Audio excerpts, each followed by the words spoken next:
आइए हम प्रभु की आराधना करेंगे। भजन 84 अध्याय। हे सेनाओं के यहोवा, तेरे निवास क्या ही प्रिय हैं। मेरा प्राण यहोवा के आंगनों की अभिलाषा करते हुए मूर्छित हो चला।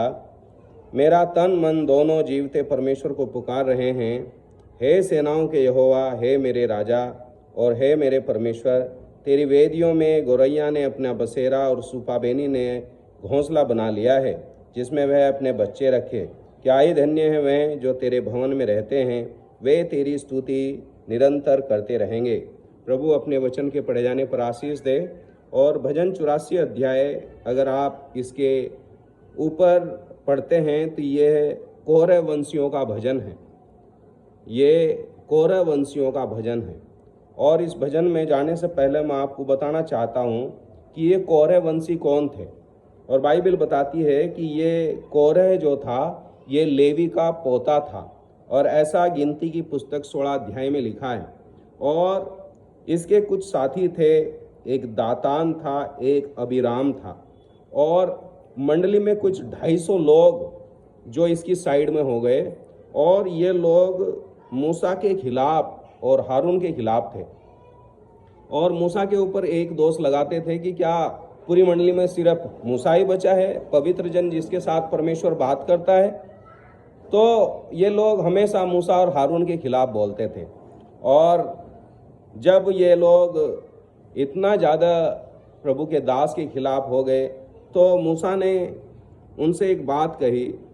उसने कहा, भाई तुम्हें प्रभु ने लेवीय गोत्र में से चुना अपनी सेवकाई के लिए, क्या ये छोटी बात है? लेकिन तुम लोग तो याजक भी बनना चाहते हो। और फिर ये लोग उसका विरोध करते रहे। और एक दिन प्रभु के दास मूसा ने कहा कि कल तुम ऐसा करना, अपने अपने धूप दान लेना, उसमें आग रखना, और परमेश्वर खुद बता देगा कि कौन उसका जन है। और फिर क्या हुआ कि मंडली के लोग और पूरी मंडली, मूसा और कौरह, दातान, अबीराम और ये सारे लोग प्रभु के सामने खड़े किए गए। और परमेश्वर का क्रोध इतना भड़क गया कि मैं इन्हें सबको नष्ट कर दूं।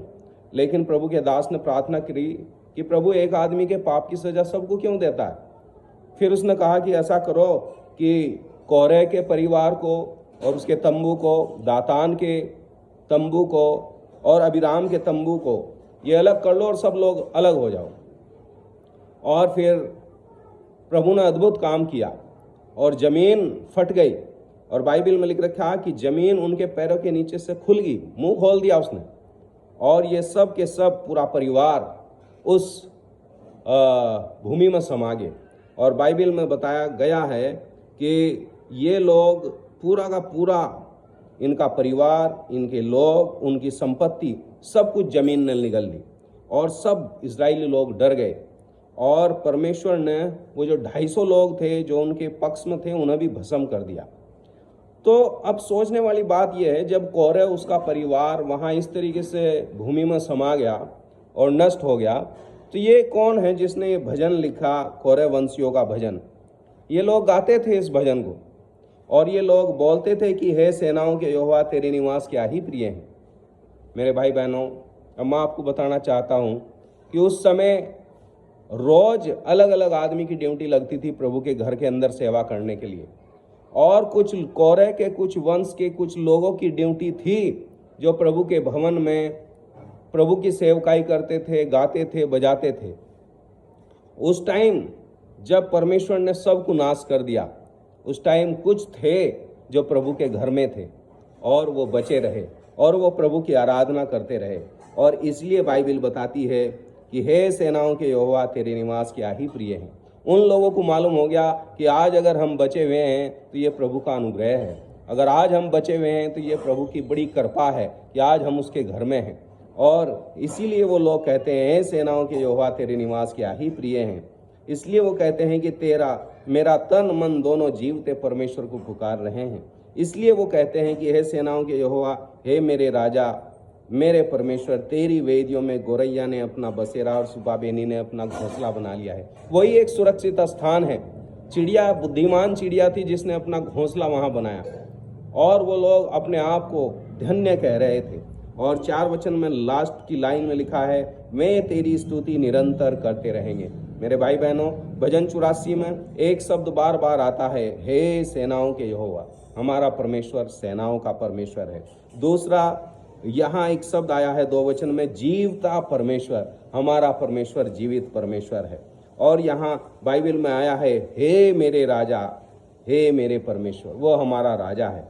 हे मेरे भाई बहनों, यहाँ वो सेनाओं का परमेश्वर है, वो जीवता परमेश्वर है, वो राजा है। और अगर आप 9 वचन में देखते हैं और अगर आप 8 वचन में देखते हैं तो 8 वचन में लिख रखा है, हे याकूब के परमेश्वर। वो याकूब का परमेश्वर, एक नालायक इंसान का, अड़ंगे मार इंसान का, धोखेबाज इंसान का परमेश्वर है। और 9 वचन में लिख रखा है, हे हमारी ढाल। वो हमारी ढाल है, वो हमारी सुरक्षा है। और बाइबल बताती है, अगर हम उसकी एक प्रतिज्ञाओं की ओर ध्यान करें तो यहाँ लिखा हुआ है कि तेरे आंगनों में का एक दिन कहीं के 1000 दिनों से उत्तम है। उसके यहाँ का एक दिन ही बहुत उत्तम है। प्रभु की स्तुति हो। उसके आंगन में एक थोड़ा सा समय भी आप गुजारते हैं, वो उत्तम समय है। और प्रतिज्ञा है 11 वचन आपके लिए, क्योंकि यहोवा परमेश्वर सूर्य और ढाल है, यहोवा अनुग्रह करेगा, महिमा देगा, और जो लोग खरी चाल चलते हैं उनसे वह कोई अच्छी वस्तु रख न छोड़ेगा। मेरे भाई बहनों, ये प्रभु का वायदा है। आइए हम अपने प्रभु की आराधना करें।